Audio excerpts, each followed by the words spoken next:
Well, it's Tuesday Wrestling, and we all know what that means. That means today we're only going to review AEW Dark and NXT New Year's Evil. The reason is we're doing these two because normally I would do with NWA Power. There is no NWA Power. They had these interviews with this thing with Austin Idol and another person, so I didn't not see compelled to do that. However, I decided to review a past event, but this one dates back to Christmas by Pro Wrestling Freedoms, the Japanese promotion that involved itself in death matches. So this one is called the Jun Kasai produced Blood Christmas. So basically, he is in the main event taking on Drew Parker for the King of Freedom's World title. So we will be talking about that. And of course, some interesting news updates. One of them, of course, you may have heard what's been going on with WWE, that now the company has been sold, and many other things. And also, we're going to be uh, updating what matches, what wrestlers will be participating in what promotions, and this and that. So, let's get ready for another episode of Deleted Wrestle Zone.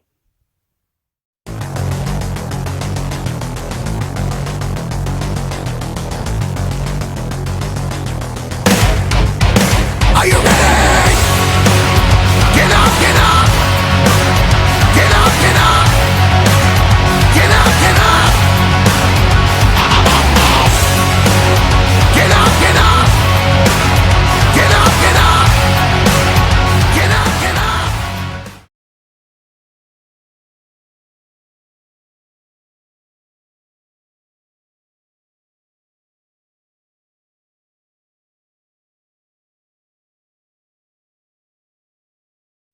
Welcome everybody to Deleted Wrestle Zone, all things that is pro wrestling with AEW, NXT, New Japan Pro Wrestling, Impact Wrestling, the National Wrestling Alliance, various promotions, wrestlers, matches, et cetera.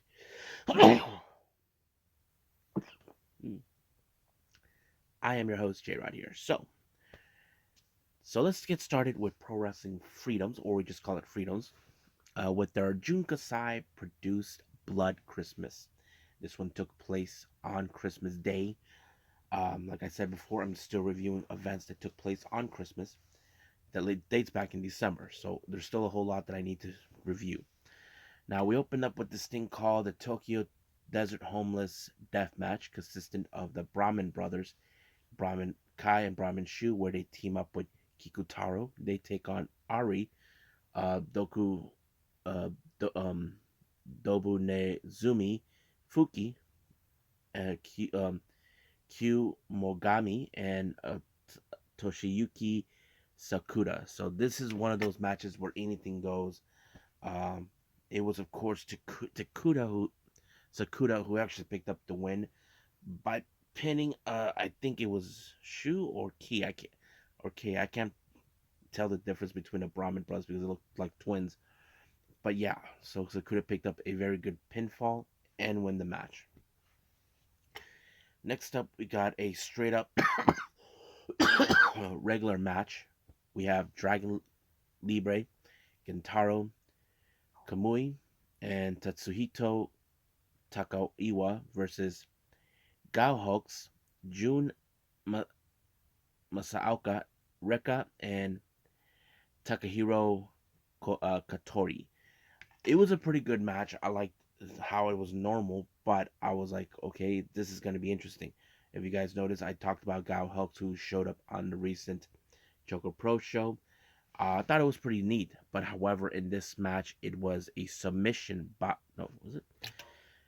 It was a pinfall by Taka Hori to Gentaro that picked up the win. It was a really good one. I liked it.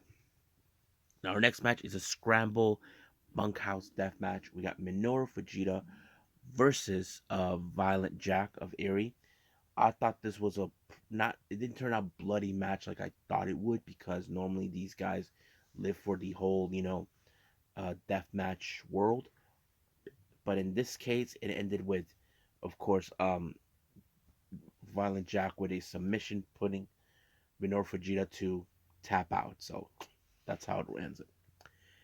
Next match, we have a tag team hardcore match. We have Masashi Takeda and Yuzaki Ito taking on Mammoth Sasaki and Takashi Sasaki. Pretty much bloody, bleeding, all sorts of things as we normally see in Freedoms. But it was, of course, a brainbuster by Takashi that allowed him to pick up the win onto Ito, and blammo, it was over right from there. Now, our next match is for the King of the Freedoms World Tag Team titles in a self-weapon death match. We have the challengers. You guys know him, the Blood Fighter Alex Colon, teaming up with Rina Yamashita. As you know, recently Colon was in fact doing a tour in Japan. Not sure if he made it back to the States, but it was great to see him. They take on the tag champions, Soul Eat Meat, consisting of Tomoya Irada and Toru Siguura. Now, apparently, from what Rina and Cologne noticed about Irada, there was a weak spot. So basically, Alex Cologne tried to exploit it, but it wasn't no good. Apparently, it was who was it?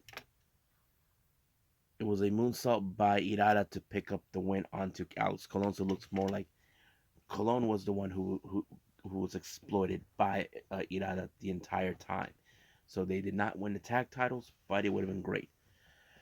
Now our main event is the King of Freedom's world title. We have in a glass and of fluorescent light tube death match. We have the challenger Jun Kasai and versus the champion Drew Parker. I thought this match was going to be a very, very blooded one. You know, light tubes everywhere. But one thing it was noticeable, it only took at least two swantons by Drew Parker to put away Jun Kasai because Jun Kasai refused to stay down no matter what. But once the second swanton was applied, bam, it was over right from there. So what did I thought about this? Even though it was bloody during Christmas, well, that's how things work down there, and you have a fantasy like that. But I like the show; it was pretty good. I practically enjoyed it. So I think that's pretty much it right now with Pro Wrestling Freedoms. I believe let's move on with AEW Dark.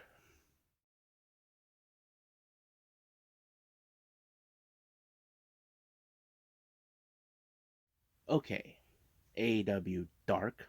So let's get started.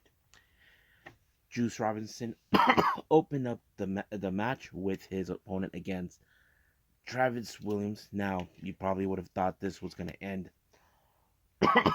in a normal way, but he tried a brand new move. It looked more like an inverted DDT, but instead he put all his weight by kind of like pushing his leg up and then swinging down.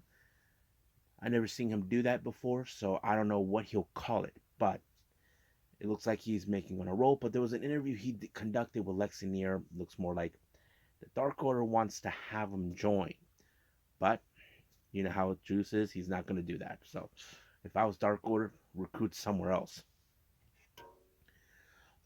Next up, we got an interesting, more like a preview.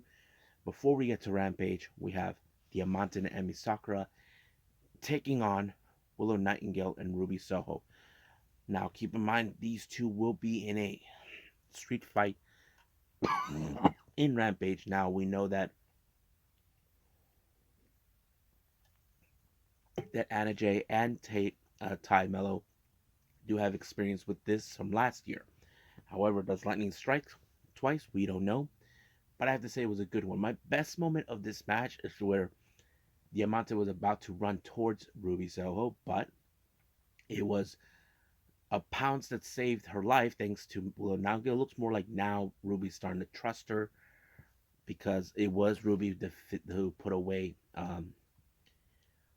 Diamante with the destination unknown and gave him the win. So this is more of a good warm up. Now our next match we have Jake Hager versus Steve Miggs. Now Miggs, his biggest mistake, never touch his hat. He paid for it when he got lariat completely. So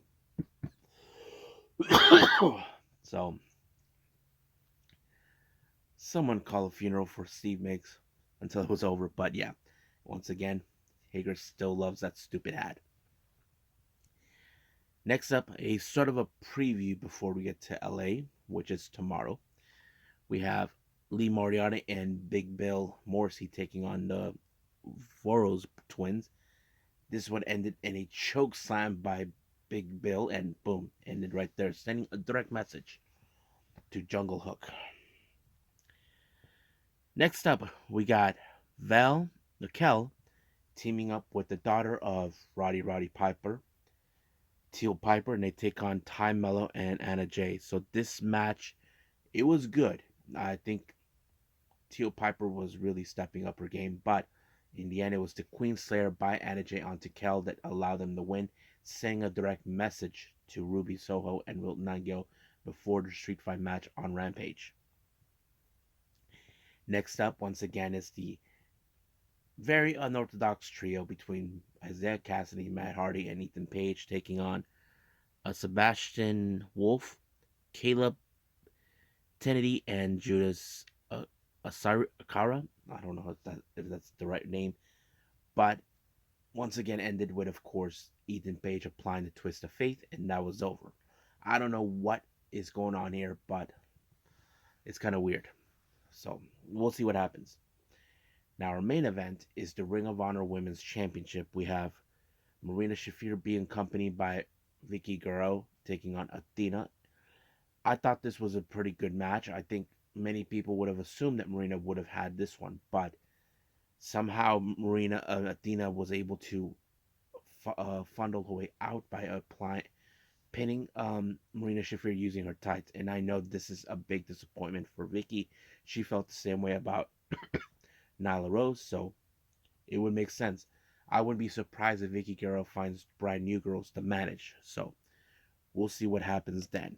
So I think that's pretty much it with AEW Dark. I believe it's time for NXT New Year's Evil.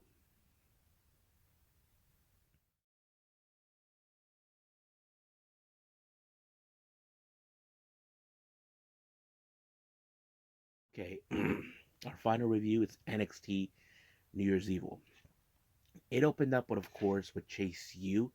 This always starts where, of course, Chase U actually, the students pay attention to what goes on in New Year's Evil. I think I like the best moment is, of course, where one of the students says that he's looking forward to Hank Walker versus Charlie Dempsey, and everybody like,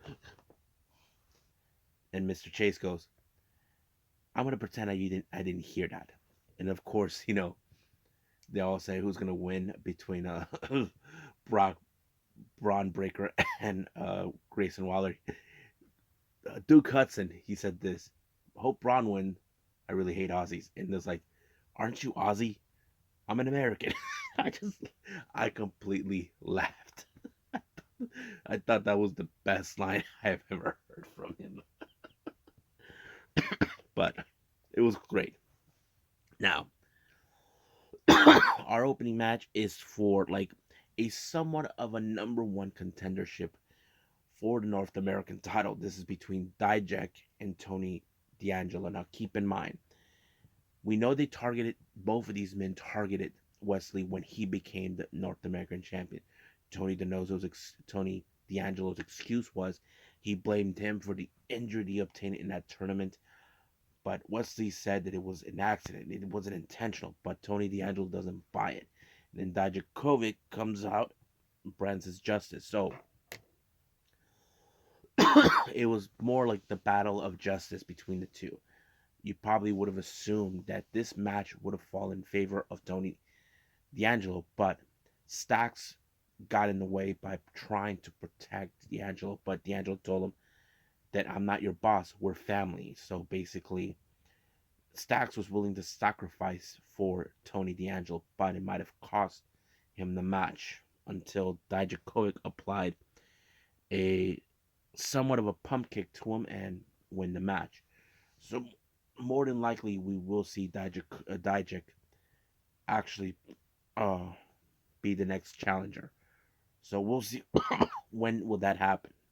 Now, our next interview, we do see Gigi Jolin and They are ready for the Rumble match that it will be taking place at the main event. But however, there is the elephant in the room.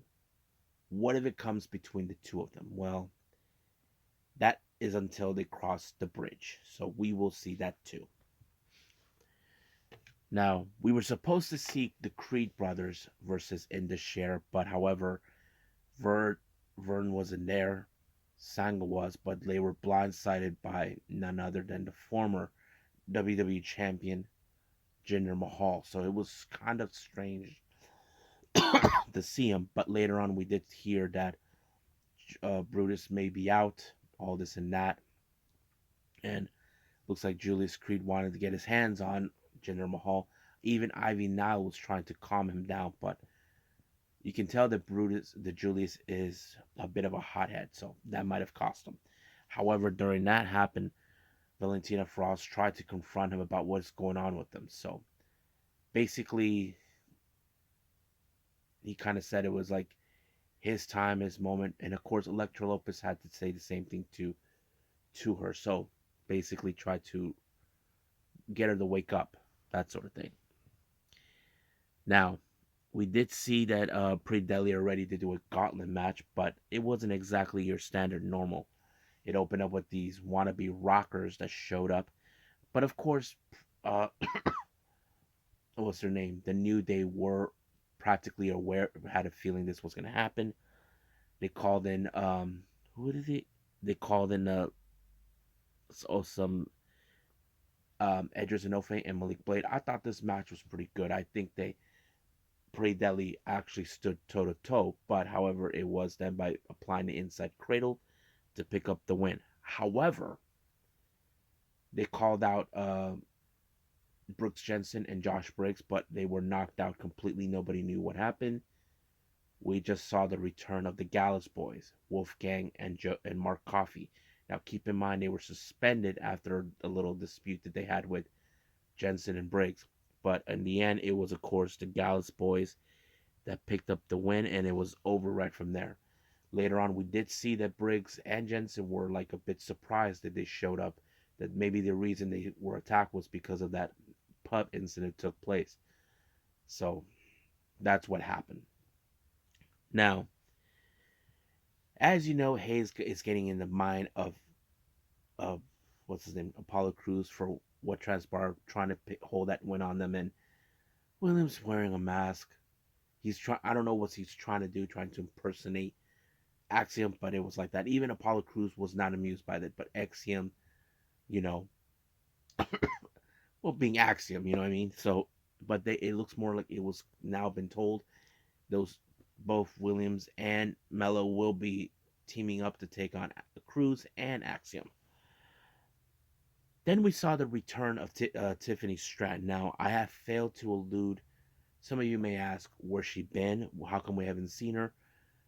Behind the story, I did hear that she had some breast implants, so that was the reason she was out of action. But instead of being that spoiled little rich brat that we're seeing like a new version of her. I think maybe they decided to try to give it a different outcome, be like that bratty, like that rich type of person, that beautiful woman thing, without the rich brat thing where she has to call her dad, that sort of thing.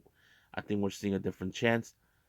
And then, of course, we did saw Katana um, Chance and Kayla Carter, who are still our current tag champions. We don't know where they're going to go from there.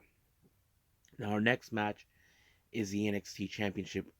I have to say, this was a disaster match. Twice, the ring rope broke. First time was with Braun Breaker, where we weren't sure if he was going to be okay.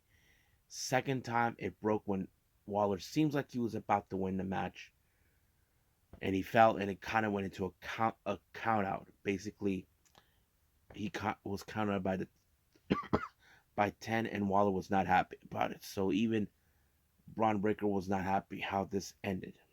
So you can say this match might have been a botch match.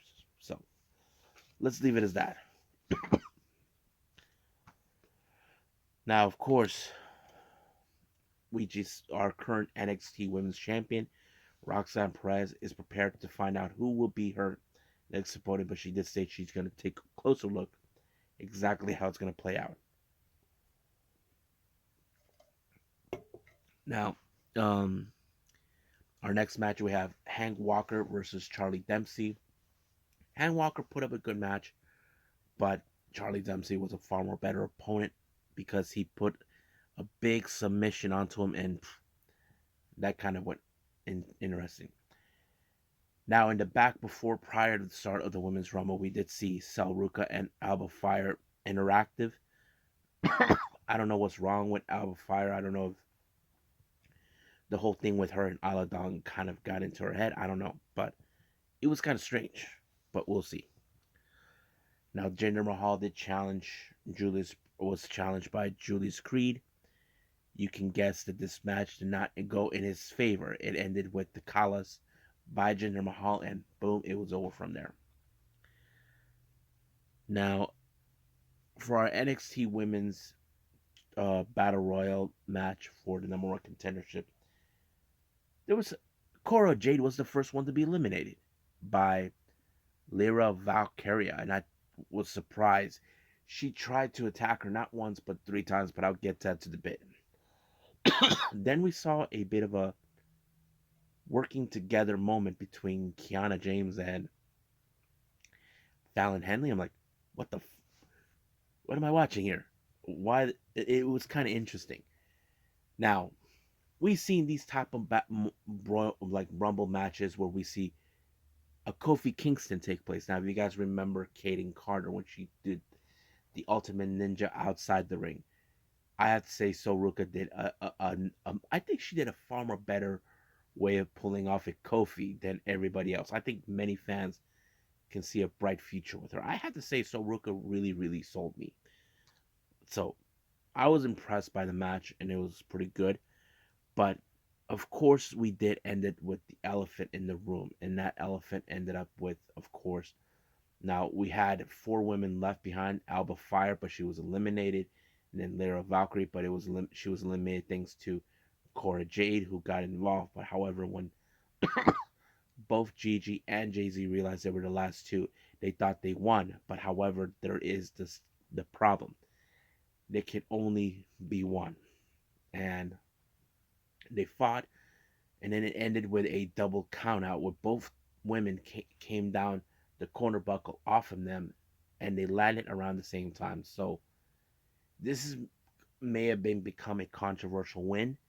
So basically now Roxanne Perez knows what she has to do. She has to go against not one but two competitors, but it's Toxic Attraction who want revenge against her for what took transpired for what happened with Mandy Rose.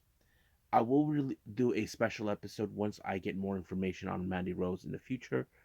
But right now, let's move on to our final thing. Oh, yeah, never mind. I forgot one more thing. Due to the result of that match that took place with the NXT Championship, Shawn Michaels made a decision that there will be a rematch between the two of them since the match was unsatisfied the way it is. I'm sure everybody who watched it would have said the same thing.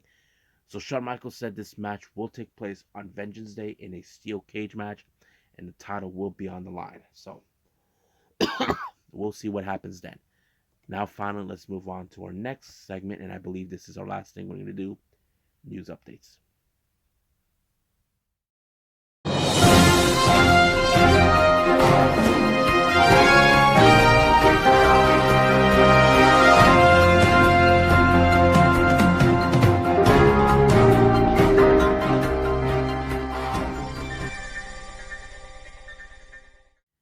Okay, so welcome to our news updates. Let's get cracking. Coming up for our WWE updates going on, a few things have transpired. One of them, as you may have heard, Stephanie McMahon has resigned her position with WWE and she left a statement. So let me read that. Dear WWE employees, about 8 months ago, I took a leave of absence. Within a few weeks, unexpected had an opportunity of a lifetime.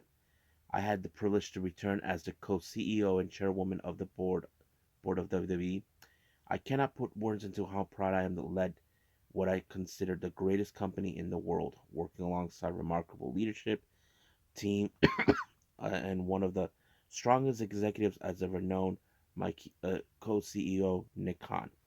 Our founder, Vince McMahon, returned as an executive chair and leading exciting progress regarding strategic alternatives.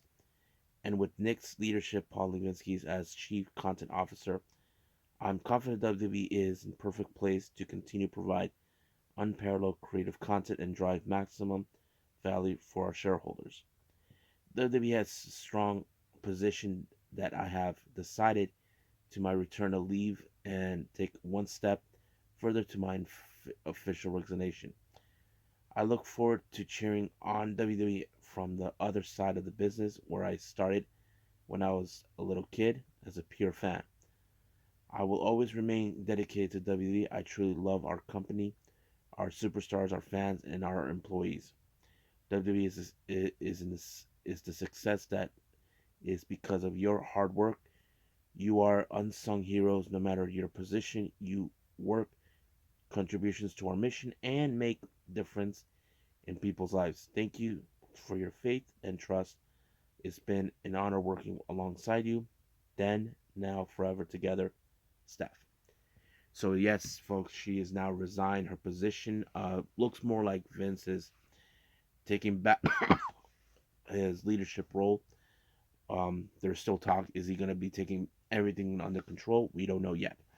However, because there's more to this, as you know, Vince McMahon came back, talked about selling the company.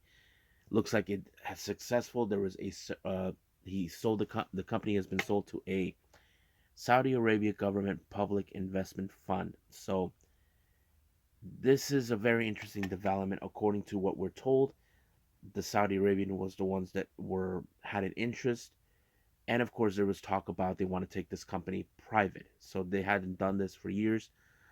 They are going to exit the stock market, and pretty much it not yet has been signed. However, there have been fans have been concerned over this with Saudis taking over their concerns over Sami Zayn. Now, if you guys know this or not, Sami Zayn does have a background being partially Syrian. As if you guys know this or not, Syrians and Saudi Arabians don't get along well. I can understand the dilemma, but there are people that are scared for Sammy's sake. What if they fire him? That is the one of the things that they're concerned. But there are those that say if that's the case, then Sammy has the right to decide to leave. If that was the initial assumption, so we'll see about that. And also, interesting developments. As you know, WWE continues to sign new talent, and this time they signed um what's his name, former New Japan Pro Wrestling star and also winner of the 2019 Young Lions Cup, Carl Fredericks. We probably will see him in NXT soon enough, and I'm excited for him. Now, speaking of New Japan stars, it was revealed by Fightful Select Jay White's contract with New Japan is coming up to an end. However, there's still no word where he's going to go. The rumor is now they're saying that he is moving to the US. We don't know for sure. Now, I know many fans are saying he's going to WWE. Keep in mind, he does have options. He can go to WWE, he can go to AEW. It doesn't matter where. So we haven't heard anything from that just yet, but we will pay attention closely to that. Now, promotion WrestlePro with their Alaska shows taking place later on. WrestlePro announced for their 4th anniversary that will take place on the 22nd of April. They announced that they booked our current ROH Pure Champion Wheeler Yuta and Kip Sabian, which both of these guys are AEW stars, and this is going to be really fun to see. Hopefully, this will be uploaded to watch. Now, for our GCW updates, we do have Don't Talk to Me in Charlotte that takes place on the 20th. It was announced that Nick Wayne will be facing against the King of Strange Style, Aries. Now, Rina Yamashita, our current GCW Ultraviolent Champion, makes her return to GCW, and she is booked for both upcoming events in March: the Holy Smoke on the 4th of March, and Ransom on the 5th of March. For the Eye for an Eye that takes place on the 17th of March at New York City at the Melrose Ballroom. Kushida makes his debut to GCW. I'm sure everybody's going to go nuts for that. So I'm looking forward to that too. Prestige Wrestling has announced for their upcoming event, the Reality Unfolds. We're going to have a first time ever meeting together, C4 and State of Emergency. That's going to be good. Prestige, Wrestling Revolver for the Drip that takes place on the 4th of March. They announced that Lance Dorado makes his return to WrestlePro. It's gonna Wrestling Revolver, so it's gonna be awesome. Now, as you know, I've been covering the JCW for the J-Cup. They just announced their final entrant, and it's none other than Yoya, the Cambodian Dragon. There's going to be two sessions taking place on the 11th. The first session starts at 2 p.m. I don't know if it's over there in East Coast. I don't know how that is over here on the West Coast. And that's going to be in session 2 on the 8th, 8 p.m. I don't know what time is that over there to over here, so we'll just wait. And finally, uh, Stardom has announced for their upcoming event taking place next month. We have Showcase Volume 4. It's going to take place at the Hyogo Kobe International Exhibit Hall. We don't know what kind of wacky matches will be taking place, but however, I will pay attention to their social media, their YouTube channel, see what matches will be enhanced. So that's pretty much it what we have for now. So let's just call it a day. Well, I hope everybody enjoys this episode. Now, to let everybody as a friendly reminder, I will not be releasing another video until possibly Friday. Um, I don't go back to do my regular stuff reviewing until Thursday. Now, if you guys must know, normally when like videos like today is Tuesday, I don't release it till Wednesday, the following day. But I do. That's why I put recorded on this particular day. The reason I will not be doing it, I mentioned time and time again, I'm going to be heading to LA for the AEW show on the Kia Forum. Looking forward to it. I will make this video as a vlog for that trip, so I will not release that until Saturday because, as you all know, not only we have AEW Dynamite, we do have, of course, AEW Rampage taking place. So I rather save that for later. So we'll see how that turns out. I'm looking forward to it. If there's any AEW Dark or Elevation, I will release that as a bonus video so everybody can see it. We'll see what happens then. I think that's pretty much it. So I will see you guys in the next couple of days. So stand by. I will throw in some occasional clips here. And I think that's pretty much it. So I must bid all of you adieu. So goodbye. And have a nice day. Bang.